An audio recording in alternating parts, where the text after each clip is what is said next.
Mirror, mirror, tell me again how unfair these good looks are. Who are you? Why are you in my mirror, of all places? Wait a second. Are you a fan? Did you magic yourself into my mirror just to meet the narrator of the night? The weird writer? Why are you shaking your head? No, you didn't come here to see me, Lady Raven. L. Raven, for short? None of those are ringing a bell? Well, it's your loss, I suppose. But since you're here, taking up space in my mirror, you may as well make yourself useful. I know. You'll be my guinea pig. I need to read tonight at the Undead Poets Society, and I refuse to read poetry there. Why? Well, they're pretentious, and why not piss them off with a little prose? Now, I found this delightful story when I was wandering around the catacombs the other day. I had to rip it out of some poor dear old man's hands. He only lost a few fingers. Anyway, art is just theft after all. Now, I suppose have a seat, if you can, in your mirror realm, and get ready for Mary's Trademark Smile by Adam N. Leonard. John Martin opened his eyes and turned toward the alarm clock next to his bed. Most men his age rose with the morning sun and puttered around until breakfast. They left fragrant trails of Old Spice and wore outdated suits. Not John. No way. Suits were for funerals and church, and John never went to church. He had reluctantly attended quite a few funerals lately, as his friends slipped into oblivion. But if Mary weren't around, he would have been happy to stay home. Death had become a persistent caller, leaving messages in the form of dead friends and obituary notices. The Reaper was coming. It was going to repossess him, and there wasn't a goddamn thing he could do about it. "John, honey, breakfast is ready," Mary called sweetly from the kitchen. John stared at the cracked plaster ceiling above his bed, but his mind was wandering. He imagined his day from this point forward. His breakfast with Mary, her dry scrambled eggs and bitter coffee. She would ask him to go on a walk. He would refuse. She would smile and tell him about whatever book she was reading, and he wouldn't even pretend to listen. After breakfast, he'd slink off to the couch to watch his shows, and Mary would clean the dishes and make lunch. More dry, tasteless food would follow, accompanied by Mary's smile. Always that smile. He would think of some clever insults to criticize her cooking, and she would politely laugh. Most afternoons, Mary would visit their son, Michael, to help with the kids. She'd ask him to come along, but he'd decline. It was like a ritual dance. She'd return the evening to cook him a tasteless dinner, after which he would retreat into his void of television nonsense, and she would go read her latest novel. Tomorrow morning, he would be staring again at the cracked plaster ceiling, and all would repeat. John rolled out of bed and made his way to the bathroom. He looked at himself in the bathroom mirror. He had once been a handsome man, but years of sedentary lifestyle had replaced his trim waistline with a basketball-sized gut. Mother Nature had eroded his hairline and drained the color of what remained. But strangely, unless John really studied his reflection, which he tried not to do, He still saw himself as he had appeared years before. His mind smoothed out his wrinkles, sharpened his jawline, and somehow ignored the lack of hair that had once framed his face. John did his morning business, pulled on a pair of khaki pants, carefully tucking in his white undershirt, and made his way into the kitchen. Mary sat drinking a cup of coffee, reading the morning newspaper. "Good morning, my darling," she said in her usual cheery tone. It was a beautiful morning, and warm sunlight poured in through the kitchen windows. "Shut the goddamn curtains, Mary! Are you trying to blind me?" She pleasantly ignored him. He crossed the kitchen and poured himself a cup of coffee. He took a sip. This coffee is bitter. Can't you ever get this right?" He padded over to the refrigerator and took out the flavored cream. "You know there's trans fat in this shit, Mary. Are you trying to kill me? Jesus!" "There's skim milk in there too, dear," she replied without looking up from her morning paper. "Oh, hell! I already poured the creamer now. Why didn't you tell me sooner?" he barked. He truly relished complaining about anything and everything. He wasn't sure why. Some people played golf or collected things, but John reveled in being a miserable bastard. "Your breakfast is in the microwave, dear," said Mary. John opened the microwave door and removed a glass plate piled high with scrambled eggs. "Scrambled eggs. Surprise, surprise," grumbled John. "I made you scrambled eggs because they are your favorite. Tomorrow I will make oatmeal," said Mary as she peeked from her paper.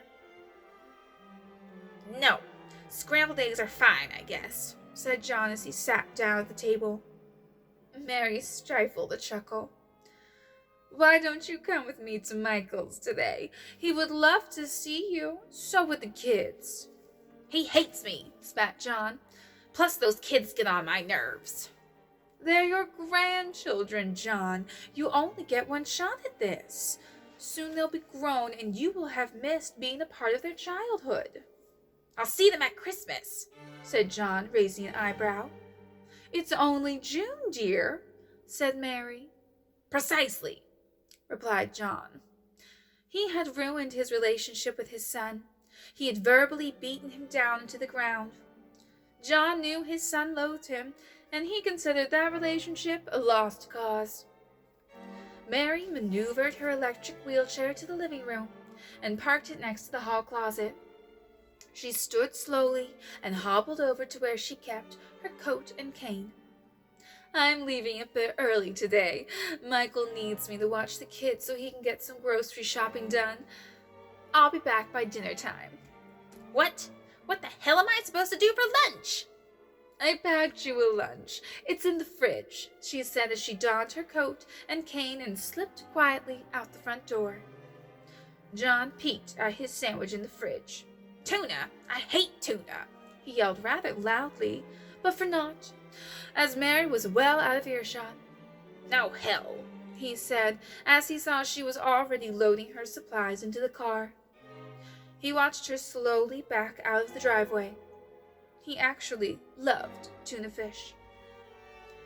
Jan Anderson, his neighbor across the street, pushed her screen door open with her elbow as she carried her recyclables outside. She saw John through the window, morning sun reflecting off of his bald head and Coke bottle glasses. She hated the man. John chomped a bite from his tuna fish sandwich as he watched his neighbor taking her recyclables out to the curb across the street. He loved Jan Anderson, and he knew she felt the same. He could just feel it. And he was never wrong about such things. He finished his sandwich, fidgeting and nervous, as he planned his wife's demise. His tuna fish sandwich never tasted so good. He padded over to the kitchen, wearing his slippers and silky red rayon robe that made him feel like Hugh Hefner.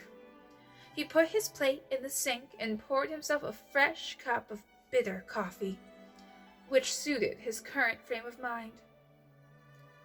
John decided he would end his marriage with Mary on the day it had begun, the anniversary of their engagement.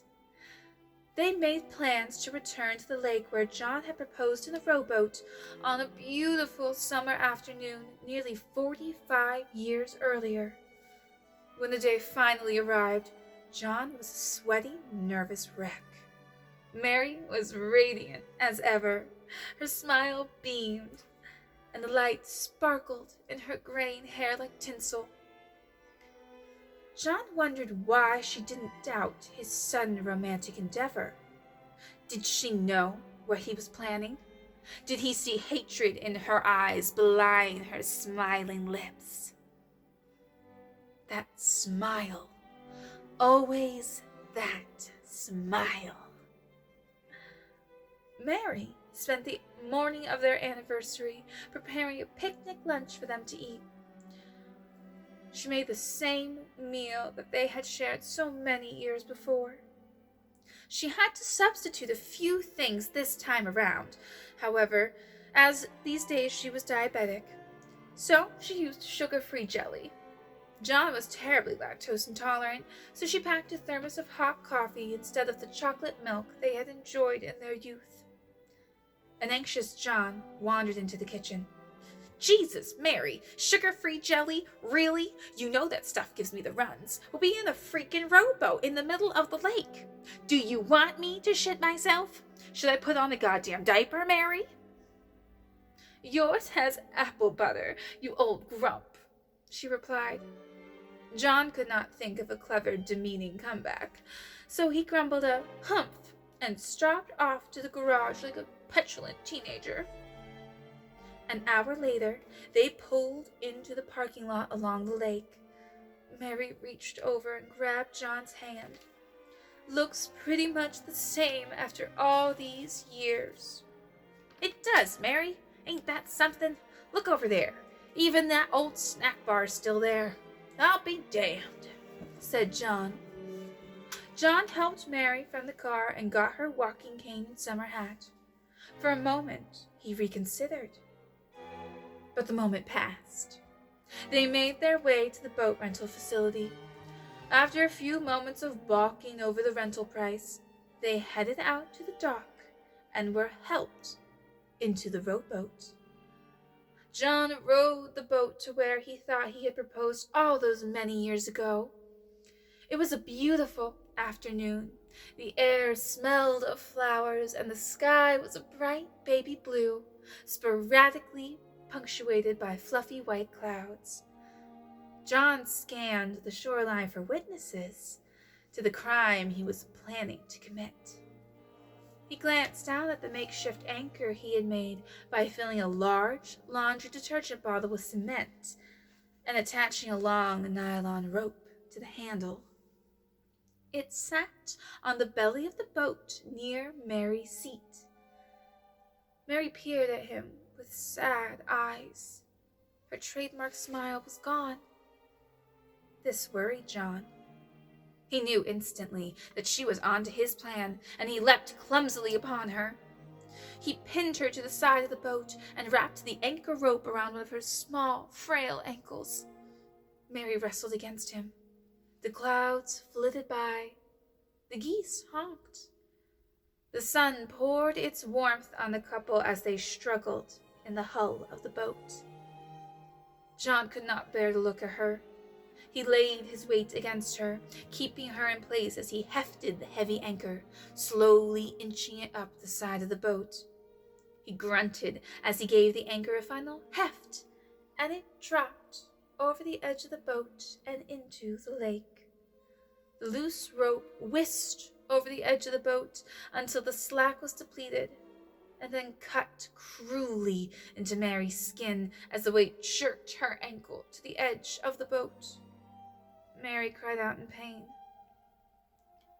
He reached under his frantic wife and heaved her over the boat's edge. He sat up and leaned over the boat to be sure she was gone, when he suddenly realized that he too was tangled up in the rope. He quickly stood to untangle his feet when a sharp tug on the rope sent him careening overboard. Soon darkness enveloped him as he descended into the lake's depths. John was confused and terrified. He struggled to hold his breath as he was pulled to the bottom of the deep lake. His lungs burned, his heart pounded in his ears. The water was frigid, and the pressure made his head ache. As he frantically tried to untangle his feet, he felt something grab him suddenly. Through the dark, murky waters, he saw Mary. Her eyes were steely. She held him tightly in a lover's embrace. John panicked and screamed a cloud of bubbles, then realized in horror that he had expelled the last of the air in his lungs. He kicked and paddled his arms, struggling to get free, desperately trying to reach the elusive mirrored surface that shimmered above, through which the sun shone and the blue sky beckoned. As darkness closed around his periphery and oblivion threatened to overtake him, he turned to face his wife. Her head was bent forward, her chin resting on her chest. John thought her dead. He touched her soft cheek.